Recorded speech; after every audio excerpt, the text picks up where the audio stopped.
السلام علیکم ناظرین، آج میں ابن جہش رضی اللہ عنہ تعالیٰ اور ابن سعد رضی اللہ عنہ تعالیٰ کی دعائیں بیان کر رہا ہوں۔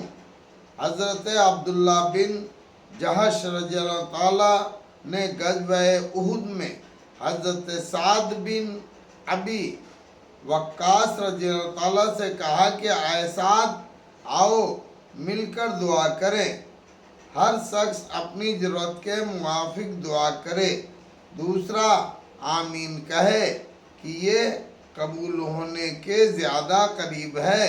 دونوں حضرات نے ایک کونے میں جا کر دعا فرمائی۔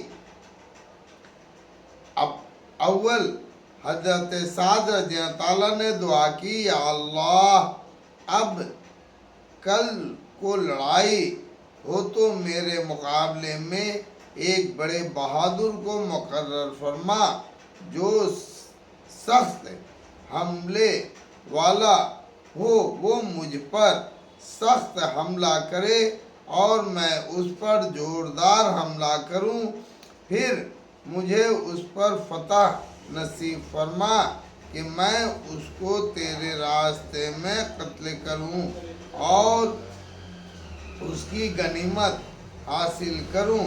حضرت عبداللہ رضی اللہ تعالیٰ نے آمین کہی اور اس کے بعد حضرت عبداللہ رضی اللہ تعالیٰ نے دعا کی، اے اللہ، کل کو میدان میں ایک بہادر سے مقابلہ کرا جو سخت حملے والا ہو، میں اس پر شدت سے حملہ کروں، وہ بھی مجھ پر زور سے حملہ کرے اور پھر وہ مجھے قتل کر دے، پھر میرے ناک کان کاٹ لے، پھر قیامت میں جب تیرے حضور پیشی ہو تو میں تجھے کہوں، عبداللہ، تیرے ناک کان کیوں کاٹے گئے؟ یا ہو تو تو کہے، عبداللہ، تیرے ناک کان کیوں کاٹے گئے؟ میں عرض کروں، یا اللہ، تیرے اور تیرے رسول کے راستے میں کاٹے گئے، پھر تو کہے کہ سچ ہے، میرے ہی راستے میں کاٹے گئے۔ حضرت سعد رضی اللہ تعالیٰ نے آمین کہی۔ دوسرے دن لڑائی ہوئی اور دونوں حضرات کی دعائیں اسی طرح سے قبول ہوئی جس طرح سے مانگی تھی۔ سعد رضی اللہ تعالیٰ کہتے ہیں کہ عبداللہ بن جہش کی دعا میری دعا سے بہتر تھی۔ میں نے شام کو دیکھا کہ ان کے ناک کان ایک تاگے میں پروئے ہوئے ہیں۔ احد کی لڑائی میں ان کی تلوار بھی ٹوٹ گئی تھی۔ حضور صلی اللہ علیہ وسلم نے ان کو ایک ٹہنی عطا فرمائی جو ان کے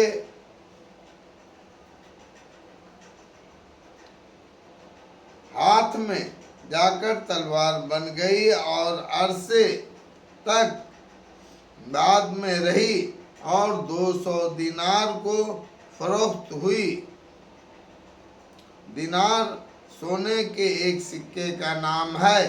فائدہ: اس قصے میں جہاں ایک جانب کمال بہادری ہے کہ بہادر دشمن سے مقابلے کی تمنا ہے، وہاں دوسری جانب کمال عشق بھی ہے کہ محبوب کے راستے میں بدن کے ٹکڑے ٹکڑے ہونے کی تمنا کرے، اور آخر میں جب وہ پوچھے کہ یہ سب کیوں ہوا تو میں عرض کروں کہ تمہارے لیے رہے گا کوئی تو تیغے ستم کی یادگاروں میں، رہے گا کوئی تو تیغے ستم کی یادگاروں میں، میری لاشیں کے ٹکڑے دفن کرنا 100 مزاروں میں۔